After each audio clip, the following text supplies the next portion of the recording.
Hello everyone and welcome back to my channel. What if I tell you that instead of imagining a perfect scenario, a perfect outcome of your goal when you see yourself rich, slim and having all those what you want to have, it's actually a very wrong tool. And instead it's actually better to imagine a worst case scenario, all the failures and a possible worst outcome. And this visualization is actually going to be more successful in terms of reaching your goals and actually sticking to new habits and new routines. So recently I decided to revise my goals and I started doing some little research online on different approaches to goal setting and what helps people actually to reach the goals, like those smaller percentage of people who is actually successful in reaching their goals. What do they do? What are the strategies?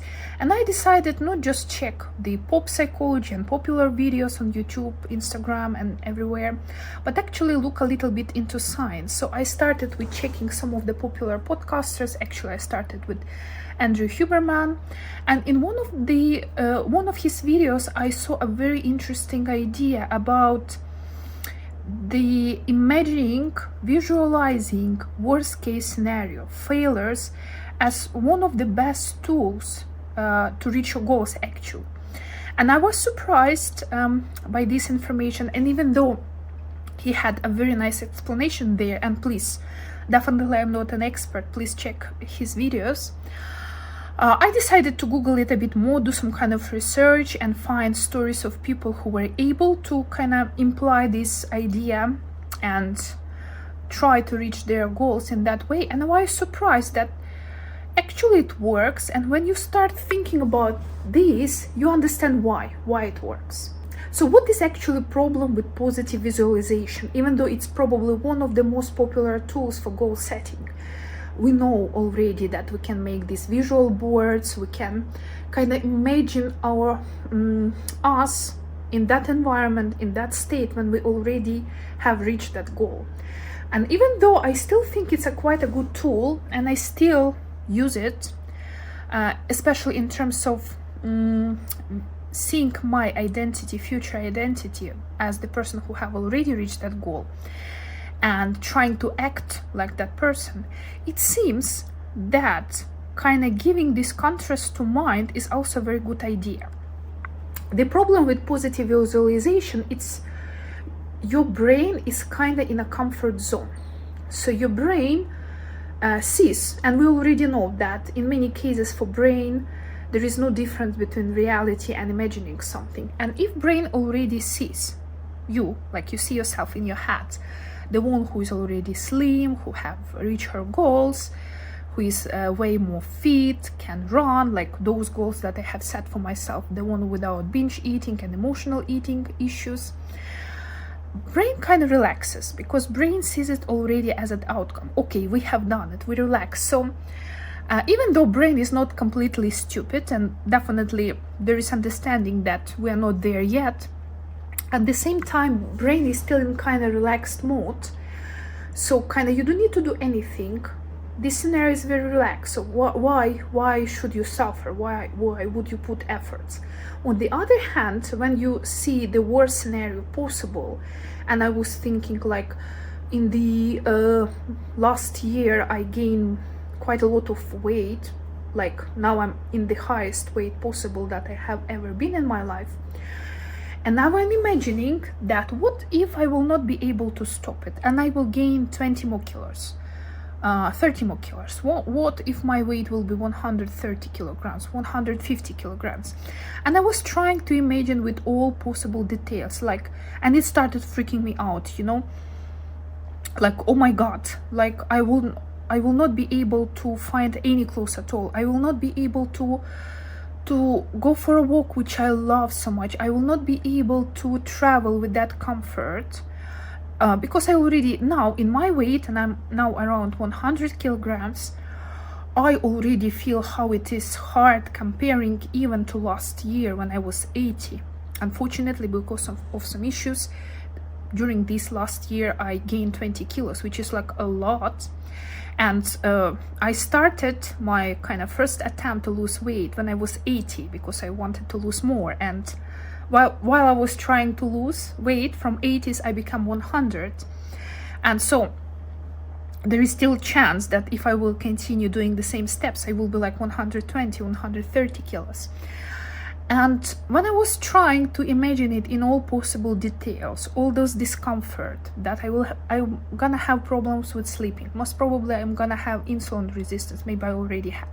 I haven't done my blood work yet.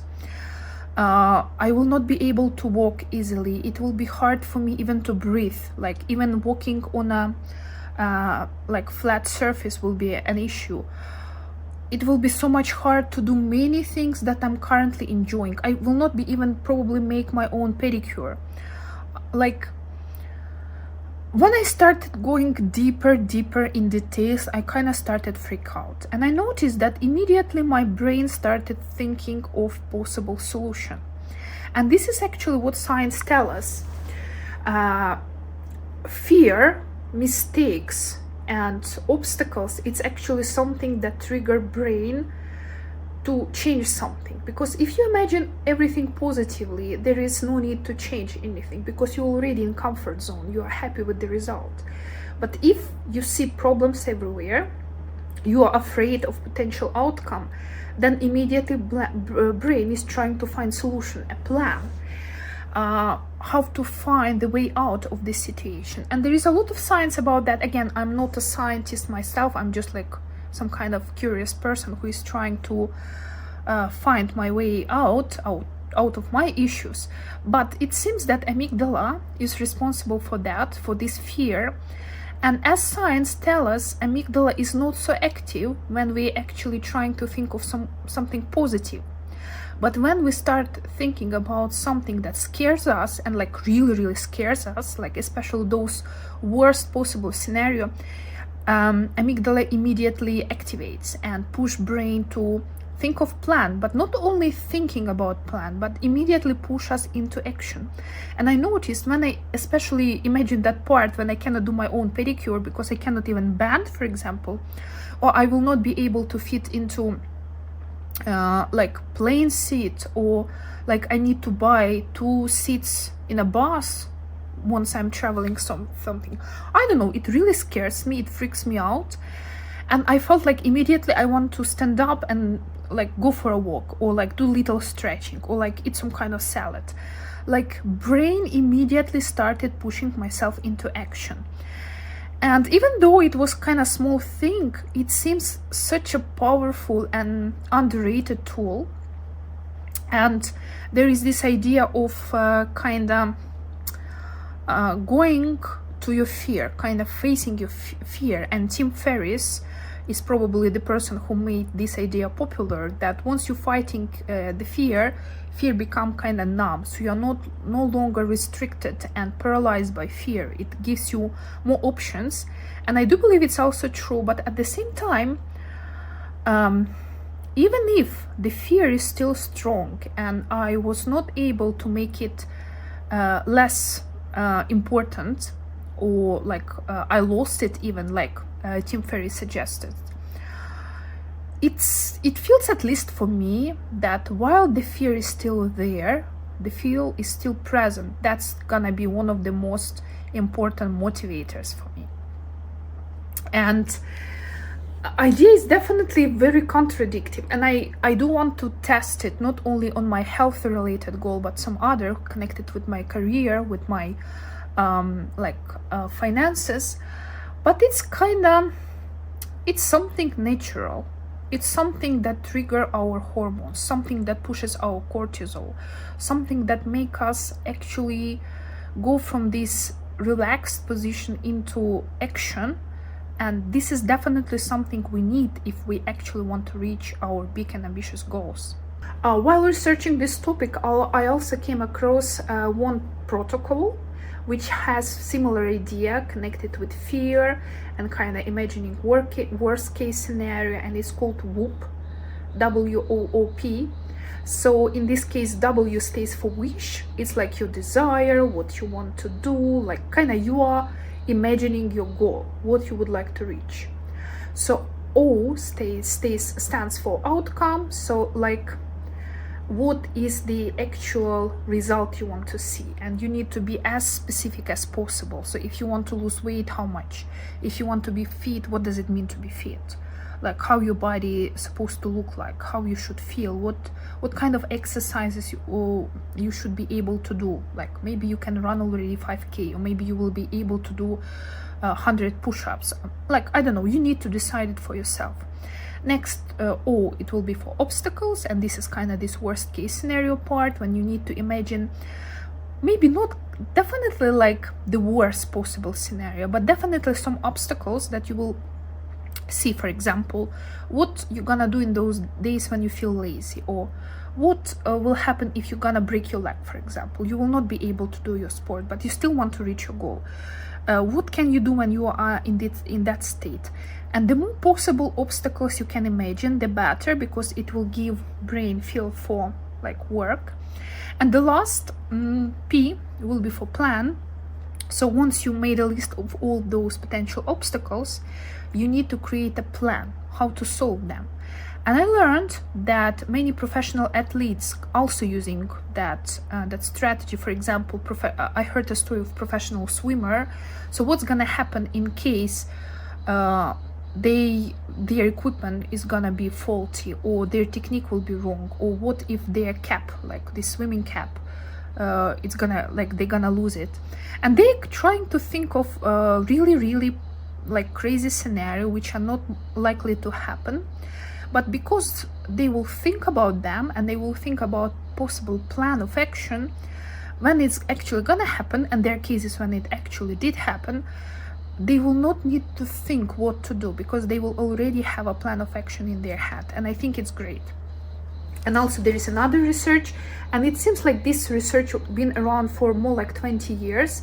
It's this idea of contrast, mental contrast. When you're first imagining a very positive outcome, like this goal, like you imagine yourself in the body that you would like to have, or you see yourself as a person who is very active and who overcome all those food related issues. And after you imagining a worst case scenario, like something that will be completely opposite, and by contrasting these two things to your brain, like where you want to be and what could be the opposite part of it, this seems also to push brain into action. So even though these kind of approaches are a little bit different, the key idea is still the same. Just positive visualization, just positive daydreaming is not enough for our big goals. We do need to include the component of possible failures, because actually failure is a part of journey. It's a very important part of progress. If there is no failures, it means you are not working hard enough, or your goal is not big and ambitious enough to reach. And in order to push your brain actually into actions and create this a good motivation, and make sure that you're gonna stick to your routine, it seems a very good idea is also to think of obstacles, or even worst case scenario. And I think freaking yourself out at least helped me. I tried kind of just imagining obstacle, and I think it's also very beneficial. I made quite a list of obstacles, but only when I started like really freaking myself out, I kind of felt this desire to stand up and do something. So at least it works for me, but we are all different. We have different history and we have different mindsets. So I think it's better to test and to see what definitely works best for you, because maybe freaking yourself out is not a good tool for some of us if we have some anxiety issues or like perfectionism, and it's a bit different topic. So I do hope you find this video useful. If you have more ideas, maybe some example from your own journeys when you set yourself some goals and you used maybe some kind of positive visualization or negative one, and how it worked for you. And if you have something to share, please leave them in the comment, because again, the more tools we have, the more stories we have, the easier it is for us to reach our big and ambitious goals. So thank you for staying here with me. If you like this video, please like it and subscribe to my channel, and I will see you soon.